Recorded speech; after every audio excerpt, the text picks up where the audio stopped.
यात्राएं हैं। इससे पहले जो मुझे बताया गया, हमारी अपनी सफलता के साथ अभी तक का जो आंकड़ा है, हमारी रीवा दिल्ली, रीवा इंदौर, रीवा रायपुर, ये जो अलग अलग सेवाएं हैं 25 और 26 में क्रमशः ये आज भी जारी है। अब आगे जाकर के हम अपने जबलपुर, कोलकाता, भोपाल रीवा, भोपाल पटना, रीवा कोलकाता, इसके साथ साथ हमारे प्रदेश के अंदर भी इंदौर से धार्मिक पर्यटन की हेली सर्विस जो रेगुलर फ्लाइट के नाते से यहाँ से उज्जैन, ओंकारेश्वर, इंदौर, खास करके ये जो मार्ग है कम समय में ज़्यादा बेहतर सुविधा के लिए, और जिसे मैं आज अगर अबू धाबी की तरफ देखता हूँ तो हर सप्ताह के अंदर 4 दिन उपलब्ध होने वाली सेवा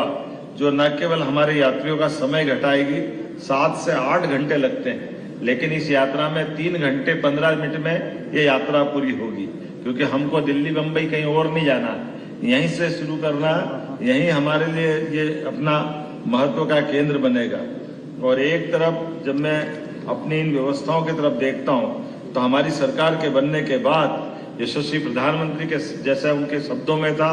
कि हवाई जहाज में हवाई चप्पल वाला भी बैठ सकता है। इस भावना के आधार पर अर्थात सबको सर्वसुलभ होना चाहिए, और सर्वसुलभ होने के लिए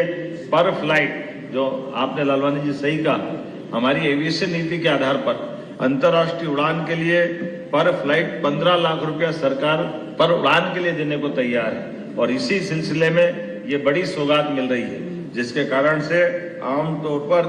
24-25 हजार रुपया पर सीट पड़ती थी, ये 12-15 हजार 14 हजार जैसा इसका किराया रहेगा। बाकी की मैचिंग ग्रांट हमारी तरफ से रहेगी। मैं अपनी ओर से हमारे इस विजन के आधार पर जब हमने सरकार के माध्यम से कदम बढ़ाए तो 3 एयरपोर्ट तो हमारी सरकार के बनने के बाद लोकार्पित हुए हैं, और 2 और निर्माणाधीन अगर अपन जोड़ लें, उज्जैन और शिवपुरी, तो 10 एयरपोर्ट हमारी हवाई सेवाओं की दृष्टि से उपलब्ध रहेंगे, और प्रत्येक 75 किलोमीटर में एक कमर्शियल एयरपोर्ट और एक एयर स्ट्रिप, 45 किलोमीटर में हर जगह हेलीपैड, 230 विधानसभा में एक पक्के हेलीपैड, जिनको हमारे अपने भविष्य में बाद में बच्चों के दृष्टि से भी और वह हवाई सर्विस के लिए भी बड़े उपयोगी सिद्ध होंगे। मुझे इस बात की प्रसन्नता है जब आपके बीच में से रीजनल कनेक्टिविटी स्कीम के अंतर्गत ये अलग अलग प्रकार से हमारे शहडोल, नीमच, छिंदवाड़ा, मंडला,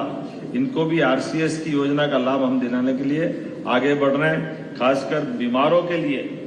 पीएम एम्बुलेंस की जो सेवा चालू की है, पीएम श्री एम्बुलेंस सेवा गरीबों के लिए, ये भी देश भर में मध्य प्रदेश एकमात्र ऐसा प्रदेश है जिसने सबसे पहले ये सुविधा चालू की। हमारी कॉपी कई लोग कर रहे हैं, हमारी कॉपी चाहे अपने इंटर स्टेट हो, इंट्रा स्टेट हो, इस दिशा में लगातार आगे बढ़ेंगे। लेकिन सरकार के माध्यम से 2 महत्वपूर्ण देशों को जोड़ने का, अबू धाबी से हमारा इतिहास का, अतीत का एक अलग प्रकार का गौरवशाली संबंध भी है, और आर्थिक रूप से समृद्धि के लिए इस प्रकार की उड़ान की आवश्यकता भी है। मैं अपनी ओर से इस पहली उड़ान में जाने वाले सभी भाई बहनों को बधाई देना चाहूंगा। मुझे बताया गया कि लगभग 100 यात्री इससे जा रहे हैं और 170 की बुकिंग आने वाले की है, तो ये निश्चित रूप से और आंकड़ा बढ़ता जाए, इसी आशा अपेक्षा के साथ नई सौगात की बधाई। बहुत बहुत धन्यवाद। भारत माता की जय।